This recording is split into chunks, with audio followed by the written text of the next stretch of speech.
characteristic of a generation are always defined by the relation between one generation to another. Intergenerational communication across these gaps is a big theme in Chinese society.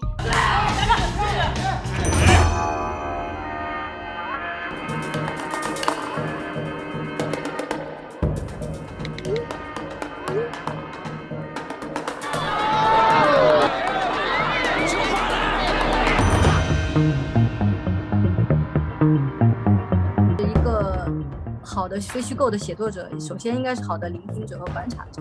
Any story that sees China as a monolith, you kind of have to open that box and just look at the internal debates.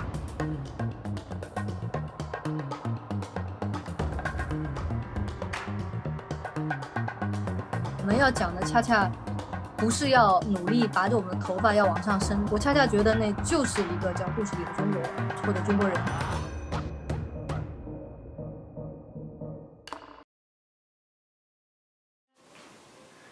Hi, I'm Dominic Morgan, and you're watching the awards ceremony for the Sixth Tone China Writing Contest. Thanks for joining us. I'm part of the editorial team at Sixth Tone, a news website on current affairs in China.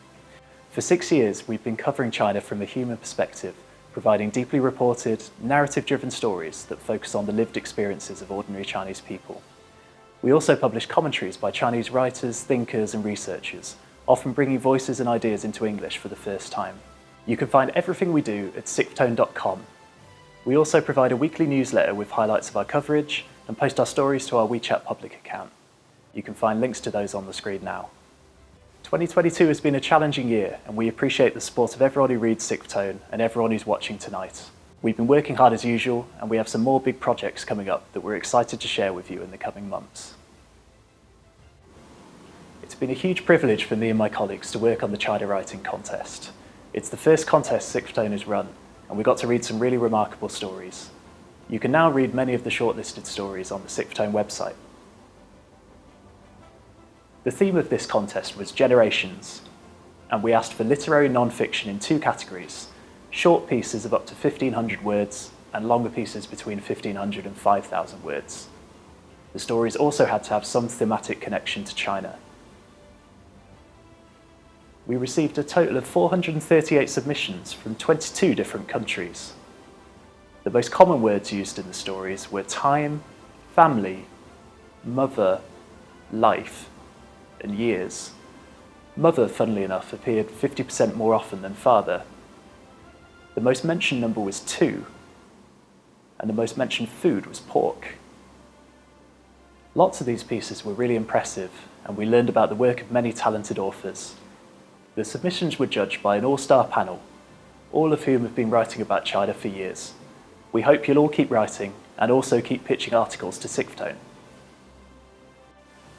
Alongside the contest, we also organised a series of roundtables and interviews with our judges and other distinguished writers. Our panels on food and family, Chinese non-fiction, and local storytelling are available online at the link now displayed.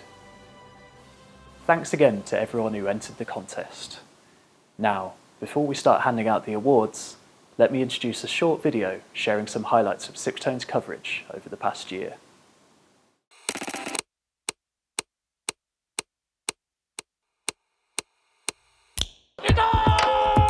由于一场疫情，导致了我们这里80%的人已经在失业的状态。我是破烂王，是极限运动玩的最溜的化学老师。 飞得高了以后啊，感觉你的视野很宽阔，心情就是说豁然开朗那种感觉。你远看会哇看死，但是你近看会觉得很大这个世界。听众行走于夜，喝重金之水，是吧？有的人看到了一些幽默和反讽在里面。 It wasn't the first subway flood to make global headlines this summer, but it was the most devastating one.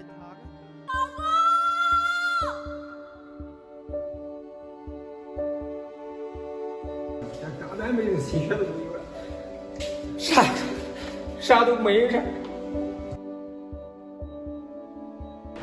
当时说5天吧，谁知道这一封就到现在，头发们也长了。平时的话想休息呀，这次休息的时间太长了。我觉得我原来是只小鸟，可以飞得很高，但是一下子坠落之后，我怎么飞，怎么努力，我也飞不高。人说这是穷鬼乐园，无论再苦再难，麻醉自己回家睡个觉，挺好。为什么要造飞机呢？其实他不知道的事情是什么，这是一个人的爱好，一个人的梦想，一个人的追求。我这个飞的梦想让我实现了，飞起来以后，那我的梦想，我的追求是什么？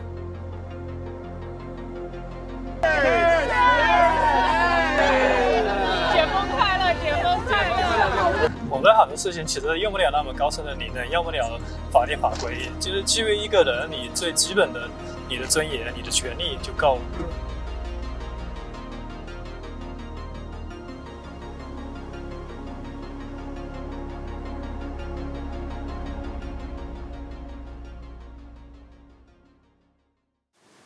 Now, let's focus on the finalists of this year's China Writing Contest. The stories that made the shortlist are: in the short stories category, A Family of Multi-Generational Immigrants by Tianru Wang, Almost Family by Alexandro Chesky, Coming a Long Way, a pocket-sized memoir made in China and Suriname by Eric Carafodi, On the Loop, Rock, Paper, Scissors, Truth or Dare by Li Yizhen, Our Unuttered Love by Zhang Yu'er, The Sweet Earth by Qingqing Jessica Xi. And in the long stories category, Anonymous for 13 Years in Singapore by Duan Wenxin, translated by Wang Jiyuan. Moxa received Money and Generations by Dong Weiran. Qingdao German Past by Ye Charlotte Ming. The Art of Butchering by Qin Guibing. The Family House by Lexa W. Li. The Posthumous Child by Zhou Shuxuan. The Rise and Fall of a Doll Brothel by Zhang YQ. The 26th Floor by Zhang Yashu. Will Manhattan's Chinatown Lose Its Barbershops by Xiong Yang. But before we announce the winners, let's hear what our distinguished panel of judges had to say about the finalists. I want to thank everybody who submitted a story for the Six-Tone China Writing Contest. One of the many difficult things about writing is that nobody asks a writer for his or her first story.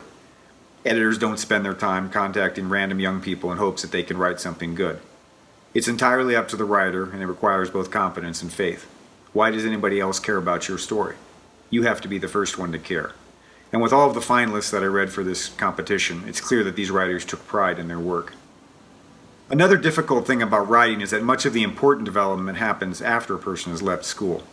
Very few individuals are prepared to write really good stories when they are in high school or college. They may have an interest in writing, and they may be learning, but there is a key maturity that comes from experience and from adult life. So the young writer not only has to motivate herself, but she also has to educate herself, and she has to be patient. It's important to read stories and books that you admire, and you should try to figure out the techniques that work. And do everything possible to get your own writing out there. Submit stories for contests, for publications, for anything. I want to thank Six-Tone for sponsoring this contest, and for doing such a great job in attracting submissions. This is a difficult time for people who write about China, and encouragement and support are critical. And thanks again to everybody who submitted a story, and please keep writing. It's been so interesting reading these pieces from such a range of voices and approaching the theme of generations in so many different ways. Perhaps understandably, a lot of them focus on families and the different generations within families. There are so many sort of interesting ideas as well, and stories. The social reportage, we learn about the life of an undocumented immigrant in Singapore, one father's obsession with Moxa, and a very sweet little story about how lockdown, which I think we think of as a time of great loneliness, was actually creating relationships in a lane house in Shanghai between sort of young people living alone and their elderly neighbours. So all in all, it's been a pleasure to read such a diverse range of voices, and very difficult to come to any kind of conclusions. This is Joy Jing. It was my great pleasure reading so many fantastic stories. I believe generation is a quite broad concept. Actually, any personal experience, if it's interesting enough and honest enough, can reflect the concept of generations, I recommend The Art of Butchering. I have to admit at the beginning it was not very pleasant reading it because the details are very crude. However, the honesty of the writer strikes me a lot. The writer goes very deep into the details in the real life, in the reality, in the rural area in China. It is very personal, very local, therefore quite unique. So this nonfiction writing, all the texts that I read, many of them have no drama at all. They will tell you stories in a very calm, matter-of-fact way. But they appreciate the nuances, the contradictions, and the very subtle, genuine, deep human feelings. So it's not like dramatic emotional shocks, but that kind of deep feelings, subtle feelings. And then they really convey that kind of feeling through the texts. So for that part, I appreciate very much, and I feel I learned a great deal. I really enjoy reading all the pieces, and I'm really grateful to Sixth Tone for having me as a final round judge. The first impression I got from our candidates is that the subjects are very diverse. So I think I read a lot of stories. Our main protagonists, they live in China, they live in Singapore, they live in the United States. They can live in anywhere of the world. And that says something about the contemporary generation, because there are so many Chinese people who leave their footprints all over the world. So I really enjoy that. And also, I think the perspective, everyone chooses a very smart perspective to tell their own stories. So there are some very personal stories. A lot of people dig into their family history. They reveal some secret which has been hidden for many years inside their family. And that's very interesting. And also, there are people who interview others. So I can really see people put a lot of effort into research, into interviews. So it also gives me something to look forward to in a new generation of nonfiction writers. Thanks to our judges. Okay, this is the moment you've been waiting for. Who are the winners of the first Sixth Tone China Writing Contest? We're about to reveal the list of winners, so don't leave your seat. We begin with the shorts category, which includes articles with a word count below 1,500 words. The third prize goes to On a Loop, Rock, Paper, Scissors, Truth or Dare by Li Yizhen. This was written by someone who talked about deciding to embark on a career of journalism, deciding to go into the study of journalism and then anticipating being sent overseas to Africa of all places and dealing with the family's expectations about prestige and hierarchy and career orientations and what is most desirable in life according to certain preconceived notions. And this writer, who I assume is a student or was recently a student, found a kind of very loving way of dealing with this with his or her family, sticking to her guns in terms of her orientation, almost teasingly, playfully saying that she was going to go to Africa. And it seemed not just a matter of overturning expectations, but also asserting the need and the right, in fact, of this individual to go off in her own direction in life and to discover herself. The second prize goes to The Sweet Earth by Qing Jessica Xi. The author later expands her family story into a broader chorus of daughters of artists, of businessmen, of laborers. And I think this is a highly original categorization of Chinese society into tribes of daughters that gives us a new view on generational change. And it struck me as being particularly interesting because of the sweeping nature of change that has occurred in China over the last 2 generations, in which an astonishingly large number of people have exited poverty. And the first prize has been awarded to Almost Family by Alexandro Chesky. Among the shorter stories, my favorite is the piece, I think is titled Almost Family.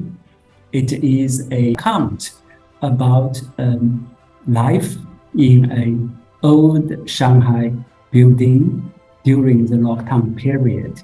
It is about the relation between the author and his or her neighbors. It is told in a very disarming but very warm way. After I read it, I feel I kind of like the author as a person. And I have no idea who the author, I even don't know it's he or she and how old, I suppose.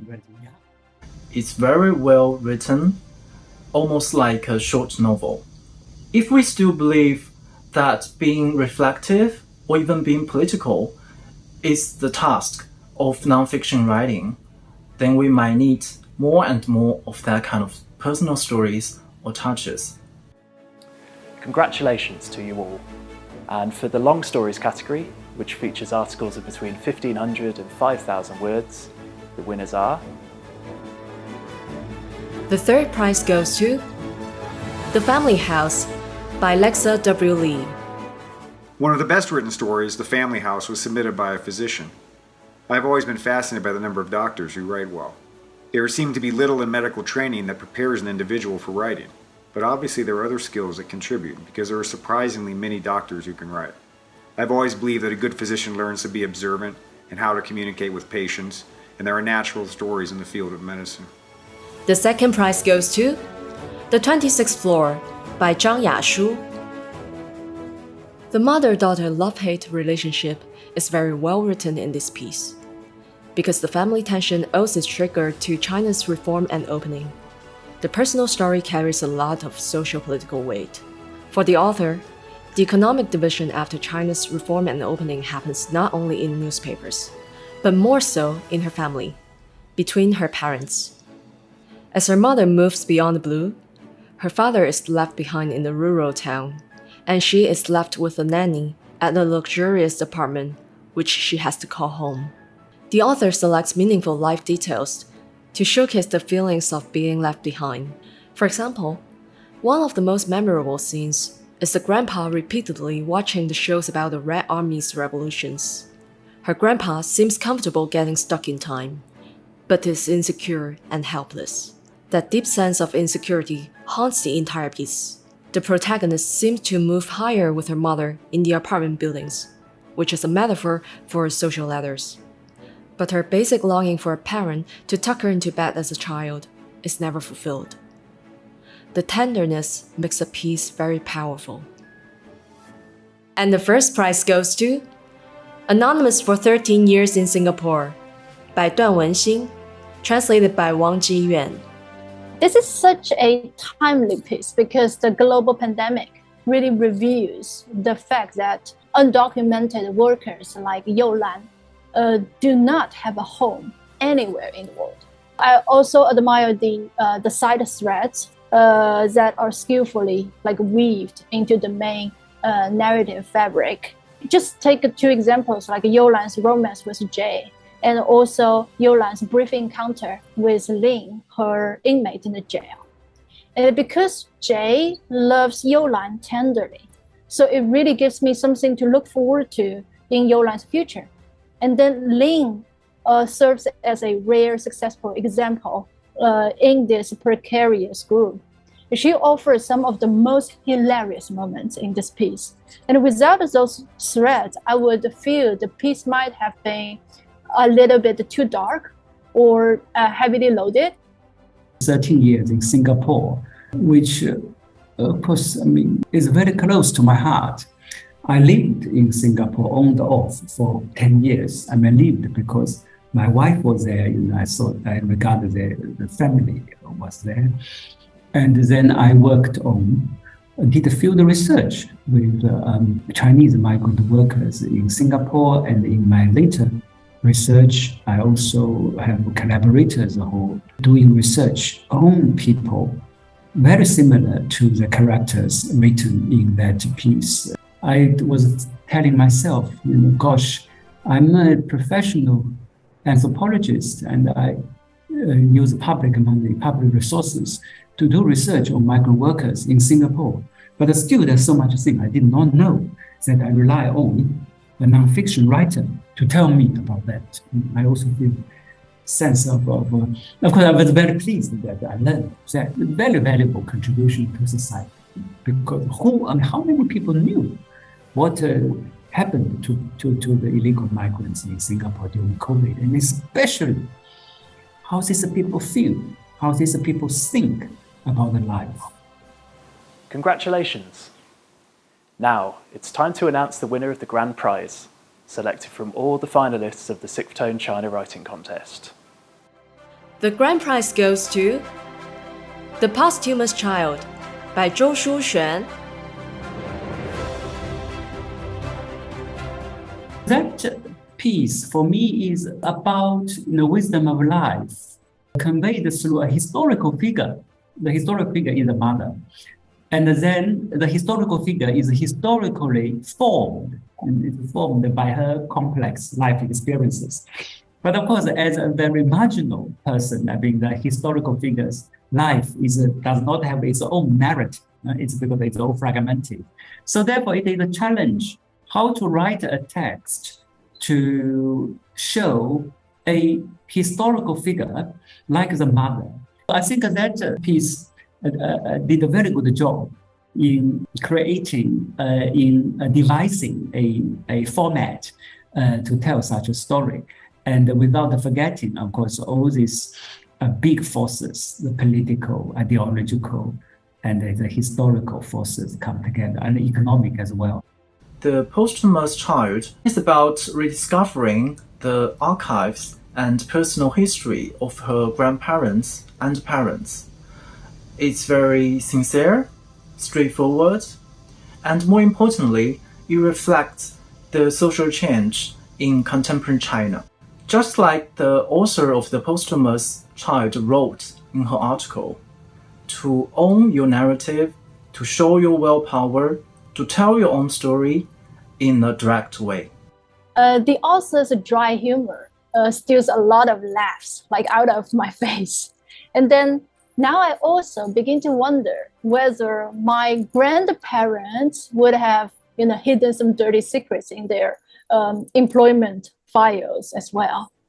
And then again, after reading that piece, what an irony to expect so many personal details and also just the details of a scandal in a job file. So it's totally unexpected. And then I also think the author selects a smart angle to showcase China's past decades without simplifying. This is really, really smart. And then my only quibble is with the structure of that piece. And also some of the threads could be tightened just a little bit. But I do think those are small technical things. And I'm a very big fan of the author. Looking forward to reading more of his or her works. Congratulations once again to all our winning authors.